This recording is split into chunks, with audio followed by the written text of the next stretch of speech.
Hello, everybody. Welcome to this week Path to Limitless podcast. It's me solo today, and there's a topic that I really want to talk about that's very, very important to me. And it's the whole concept of where my spirituality began.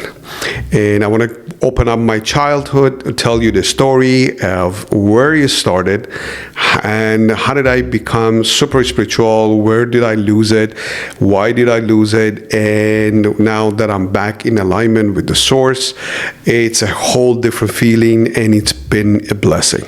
Let me start by saying I grew up in Sufism. I grew up in a family which my aunt and uncles were part of Sufi tradition in back home. How I started is I started noticing that there is a lot of ceremonies that are happening within our family, which is my aunt and uncle, and they were the leaders of a whole bunch of disciples. It started probably somewhere around 50 to 100 disciples, and then it grew up to become something in the vicinity of thousands of people that used to come every Thursday night, and we had ceremonies back home in Isfahan and Iran, of course. And this became such a big monument and such a big experience for me personally that I had to live through these moments, these things that I experienced, that I'm going to actually go into it and explain what I saw, which was incredible to me and somewhat scary, because when you are 7 to 10 years old and you're seeing people going out of this world into some sort of a ecstasy in front of you, and they lose themselves and they twirl and it becomes really scary to you, because these guys are not their mind is completely shut off. They're in the whole different planet altogether. Let me start by saying this. That a lot of these experiences that I saw, what I saw in terms of the Sufis and the practices they used to do, it was so incredible to me that I can't just imagine. So let's give you some examples, okay? Every Thursday night, they had events. They had singers. They had people that played musicians that came in. They played different instruments, and they would go and they would shut off the lights, and they would hold hands, and they would go out into ecstasy. And my uncle was right in the middle of it. And at some point, I've seen him put needles in people's lips from this side to that side, and people's tongue, and people's cheeks, and people's arms, and people's kidney, and he would pull it out afterwards, and no blood would come out. It's such a real experience for me, and I was freaking out. And that one time I told my uncle, because I was in the audience and watching afterwards, I started playing music as well. There's an instrument called daf, and I became the musician for it, and I started playing, and I told my uncle, hey, listen, do not come and point any of these needles towards me. I don't want to have anything to do with it. I just want to play music and have fun. And he understood that, and he said, no problem. But this was such a crazy experience that I saw. They bring glass that was broken on the floor, or they break glass or lamps, and they would just chew on it. There was no blood coming out. It was a treat, I tell you. I know in East Coast, some Hinduism, perhaps, some sort of practices that they practice these things. But for me, as a youngling, it was just beyond this world. But at the end of the day, I felt so good with the music that we were playing, and I see these Sufis, they go out of this world, they get disconnected completely from their body, and they became so connected and aligned with Source, or Creator, God, whatever you want to call it. That was really, really quite an experience for me. Now, fast forward. my aunt, who was also one of the leaders, started putting me through these experiences and asking me perhaps for 40 days, don't talk, don't speak for 40 days. I was young. I was like 13, 14 years old. And when she said that, I said, okay, I love my aunt. So whatever she says to me, it feels so good to me internally that I wanted to use these experiences. So one time I didn't talk for 40 days. Another time she told me you should stay up until 7 days until morning and pray and just read the Quran and Bible and read it from cover to cover, and whatever it takes, you need to stay up and finish these words of God. I said, okay, sure, let me do that. And I did that. So she put me through all of these tribunals or experiences that it was external to me, but at the end of the day, it felt good within me.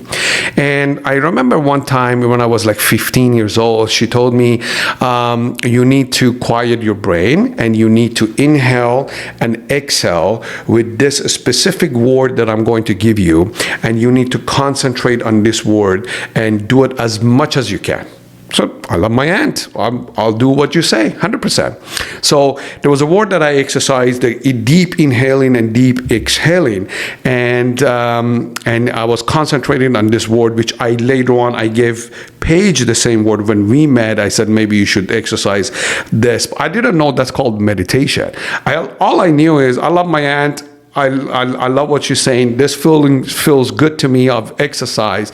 So why don't I do it? So I was doing it for like 7 to 10 hours a day. Anywhere I was, with the people, without the people, in the bus, in taxi, anywhere I traveled to, I started doing these breathing exercises, not knowing this is actual meditation. And you're quieting your mind and you're silencing your brain. And I did that for years, I would say from 14, 15 years old until when I came to Canada when I was 19. And I still practice it here over and over and over and over again. Anywhere I went to, a job that I got, I practiced it on my quiet times. If I was alone, nobody was around me. It was just making me feel good. So one night, I had a roommate in Broadview and Danforth, close to Broadview and Danforth area of Toronto. And one night I was actually sleeping, and I had a dream. And this dream was super profound. This dream, it was a bunch of people sitting in a room, and I was sitting and I was looking at these guys, and there was a door to the left, and one of them turned around and said, hey, do you want to see God? Let me show you God.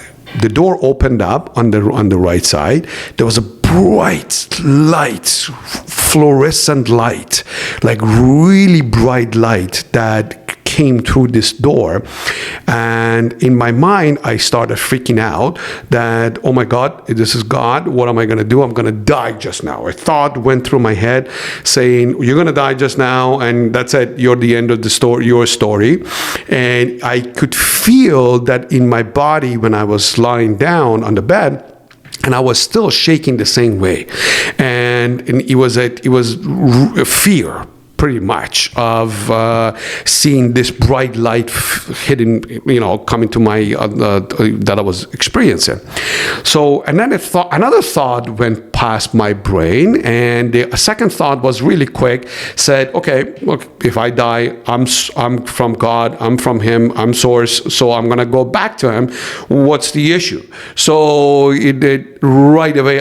The whole body quiet down. I got a really sense of calm throughout my entire body. And I just woke up. I jumped up.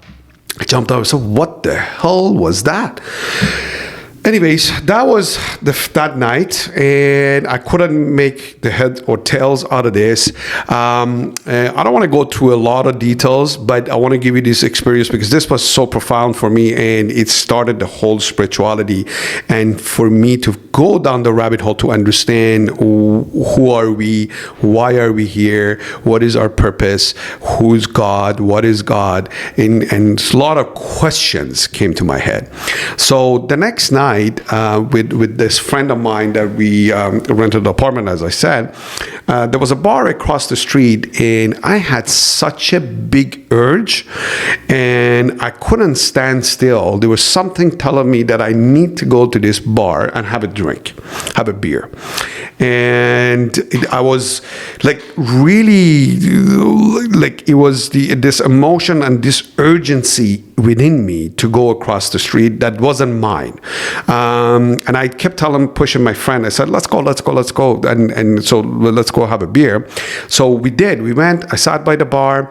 I ordered a beer, and we were just sitting having a beer. And this lady comes to me on my left side, and older lady, very, very short hair, salt and pepper hair, much like what I have, blue eyes, and but her eyes were completely lit up. I could see a light that was coming through her eyes that I have not seen before. It was a glare on top of her blue eyes, and she stand beside me and my friend, and she started telling me, and she started rubbing my shoulder, and I was sitting there. I was 1 year in Canada, a little bit confused. What am I doing here? Maybe I should go back home. What is my mom doing? What's Paige doing?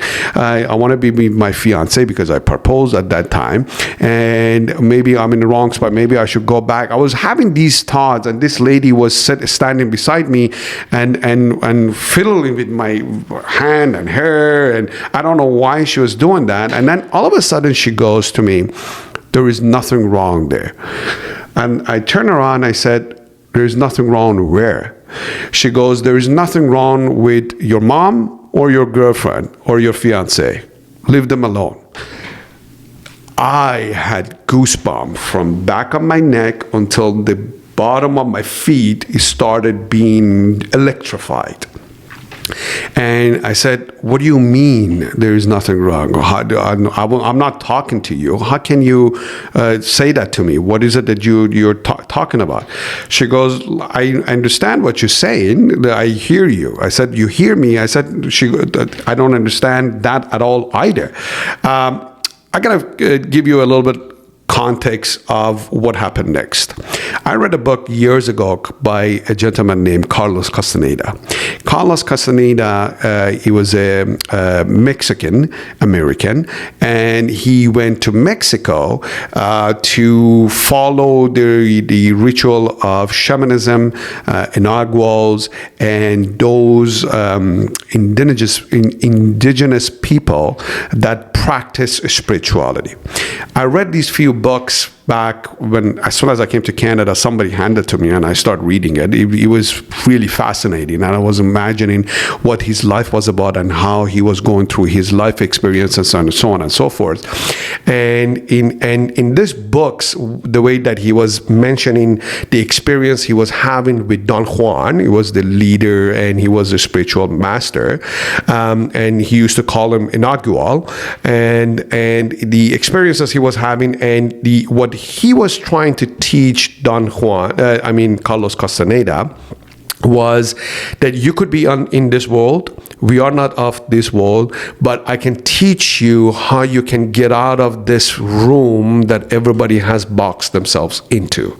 Here, while you exist in these 3D dimension and these flesh and bone bodies. And this stuff that he was doing, he was practicing with ayahuasca and so on and so forth.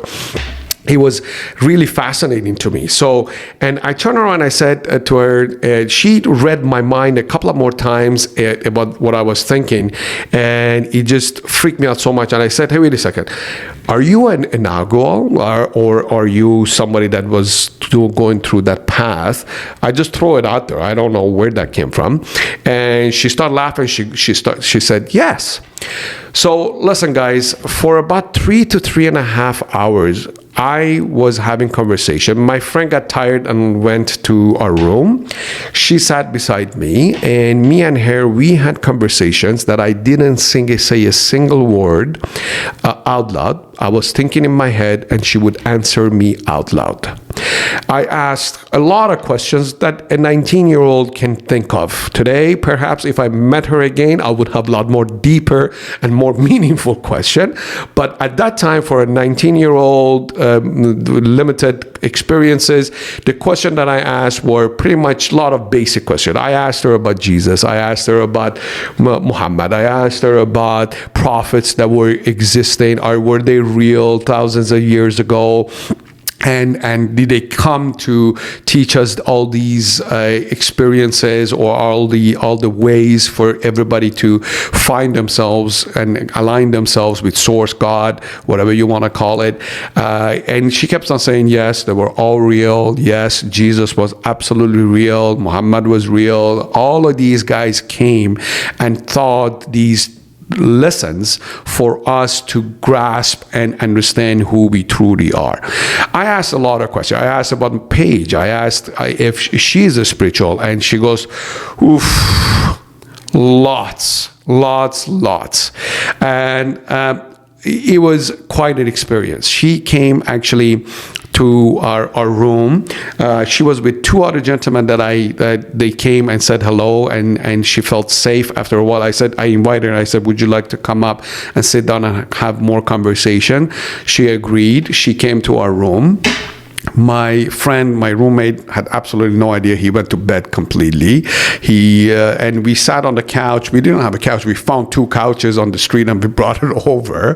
We didn't have anything. We had no furniture. We had not much food. We were just two teenage guys together. And I went and opened the fridge. I had one Macintosh apple in there, and I was so thirsty. I wanted something. I wanted to eat something. I wanted to eat something. So I grabbed it. I came out, and she goes, oh my God, Macintosh. So I offered that to her, and she grabbed it from my hand. She started smiling and laughing. But I got to tell you, my energy was completely drawn out. I did not have any more energy to ask any more questions. Neither I could come up with any more questions, because it was just quite an experience. But she was full, radiating of heat. Even when she was standing beside me, she was radiating of heat that it was unbearable. Like, our distance was quite far, but I could feel the heat of energy that's coming out of her body towards me. Anyways, fast forward, she came down. She called the taxi. She came down, and I went and gave her a hug. I said, I can't remember her name.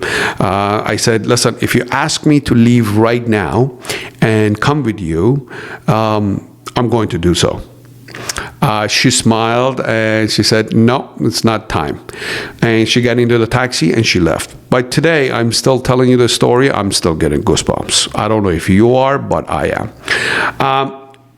Fast forward, guys, I started again my meditation. This thing completely shattered my mind. Who was she? What the hell was that about? What was the dream about? This is the second night. Why is she here? What does this all mean to me? What does this mean in my life?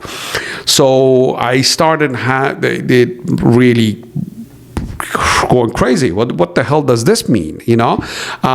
So I intensified my meditation, and I remember one time I used to listen to music. We had Walkmans. I don't know if you guys remember, or Discman. Discman just came in. We used to put CDs on, listen. So I was sitting on top of a hill. It was sunset, and I was listening to music, and I just went completely out of this world. I wasn't myself. And then I was crying and crying and crying, sobbing out of my ears and everywhere. And for no reason. I was just meditating, and I just went out of this world completely, which at that point, when I was done, I think it was a couple of hours, I was sitting on a hill and on top of the Pottery Road, which had a great view of the sunset and the river and the creek down low. And then when I was finished, I was in ecstasy. In my entire cells of my body, they were flying. They were just, it was like I I was gliding and walking through Earth. I was not even hooked up to anything, but I was just gliding and walking. I went for a long walk and so on and so forth. And that experience was truly a tremendous experience in my life. But I got to tell you guys, these experiences have profound understanding of who we truly are, which we are a spirit in having a temporary human experience.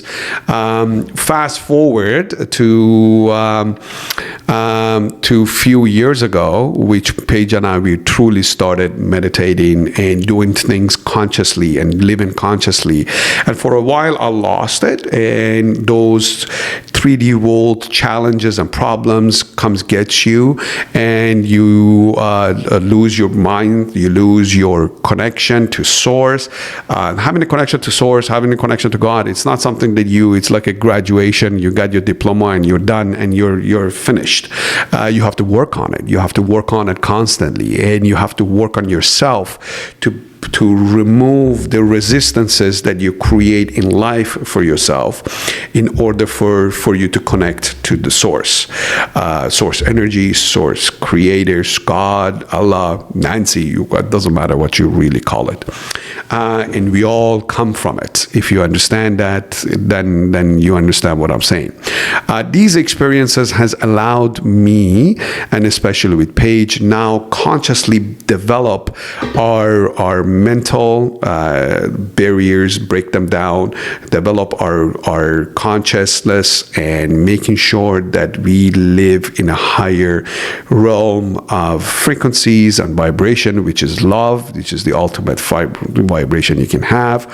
And we do a lot of other practices that hopefully on the other episodes of podcast we'll share them with you in order for you to get connected to that. Hopefully this will resonate for you guys. And believe me, let me tell you something. Spirituality is very simple, guys. All it is you have to find those blockages within yourself and remove them so you become more of love. And you bring yourself out of the lower frequencies of jealousy, hatred, low vibration, depression, anger, competition, all of those low vibration that we all hear from all constantly. And if you don't work on yourself, that remove those low vibration from your daily habits and daily life, then you're going to be in trouble, my friend. I'll tell you that right now. Once you remove those, the entire spirituality is removing these in order for you to become love that you are. Source creator is love. That's all that source knows. Gives you love no matter what you do in life or who you are and what you've done.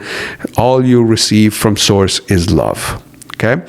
And this is what I've noticed, and what Paige has noticed. This is what we know, and we truly know in our hearts that this is what it's all about. It's all about expansion of our individual consciousness, that we come to this world to expand ourselves, expand source. Source is expanding through you. You are not disconnected from source. None of us are. We are all connected, and we cannot be disconnected, because source is the body of quantum level of entirety of universe, and you're part of it. And because the consciousness exists, and that's just proof enough that source exists, and you are one. That's it. There is no other separation. The only separation that we create for ourselves, we think this 3D world has the five senses, has a grasp on us. But once you understand these five senses are temporary, your life is in a parenthesis. There is an open parenthesis and closed parenthesis, and this duration is your soul expanding through this flesh and bone. And whatever you do with this, you have a choice.